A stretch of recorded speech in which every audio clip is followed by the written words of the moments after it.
ఇంకోవైపు చూస్తే అక్కడ ఆయన అరెస్ట్ చేశారని తెలిసింది మన అల్లు అర్జున్ గారిని. పాపం నిజంగా నాకు బాధేస్తుంది. ఎందుకంటే ఎన్ని కుట్ర రాజకీయాలండి, ప్రతి చోట ఈయన చేతులు ఉంటాయి, అందులో సందేహం ఏమీ లేదు.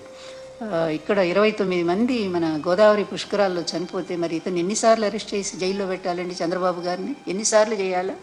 అదేవిధంగా కందుకూరులో దాదాపుగా 9 మందిని చంపేశాడు. ఈయన మీటింగ్ ఇరుకు సందులో మీటింగ్ పెట్టి, ఇరుకు సందు అందులో పాపం తొక్కిసలాట జరిగినట్టు, తన కోసం జనం విపరీతంగా వచ్చినట్టు చేయటం కోసం, మీడియా కోసం అక్కడ అట్లాగే చేసి 9 మందిని చంపాడు. చీరల పంపిణీలో 3 ఆడవాళ్ళు ప్రాణాలు కోల్పోయారే. ఈయన ఎన్నిసార్లు జైల్లో పెట్టాలో చెప్పండి? అభిమానంతో వాళ్ళు విరగబడి ఆ రోజు అది అబ్బాయి అన్న కావాలని చేస్తారా? తన సినిమా చూసుకోవాలని, ఎలా ఉందో ప్రజాస్పందన తెలుసుకోవడానికి ఆయన వెళ్ళాడు. అది గవర్నమెంట్ తప్పు. ఆయన వస్తున్నప్పుడు లేకపోతే హాలు వాళ్ళు, సినిమా హాలు వాళ్ళు సరైనటువంటి భద్రతా ఏర్పాట్లు చేసుకోవాలి. పోలీసులను పిలిచి పూర్తి కట్టుదిట్టం చేసి ప్రజలకు థ్రెడ్ కట్టి దూరంగా పెడితే అయిపోయేది. వాళ్ళు అవేమీ చేయలేదు కదా, అది తప్పు. అల్లు అర్జున్ ఎలా అవుతుందండి? మరి ఇంతమందిని చంపినటువంటి చంద్రబాబు నాయుడు ఏమో శుభ్రంగా ఉన్నాడు, తెలియక జరిగిన దాని మీదేమో ఆ అబ్బాయిని అరెస్ట్ చేస్తారా? ఎంత దుర్మార్గం! ఇట్లాగే ఉంటాయి. చంద్రబాబు అక్కడ ఆయన శిష్యుడు ఇద్దరే కదా, మరి ఇద్దరు 2 రాక్షస పాలనే చేస్తూ ఉన్నారు, ఆ రాష్ట్రంలో ఈ రాష్ట్రంలో కూడా.